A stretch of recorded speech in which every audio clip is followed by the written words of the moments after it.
Ini gunakan scraper, geng. Scraper ni untuk korang stopping. Ambil lagi korang punya stopping, masuk.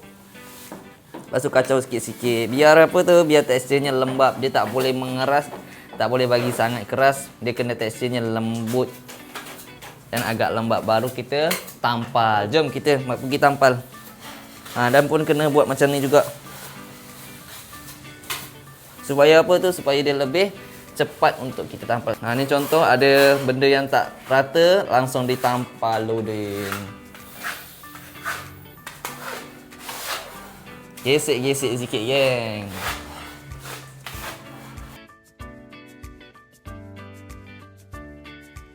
Okey, itu dia salah satu cara dan antara yang paling penting di antara semua teknik mengecat adalah tampal menampal atau bahasa mengecat dia adalah skim. Jadi ada banyak lagi tips and trick. Kalau korang nak kita catkan untuk korang panggil je kita. Dan kalau nak kita share lagi banyak, korang follow sekarang. Nak Cak Rumah.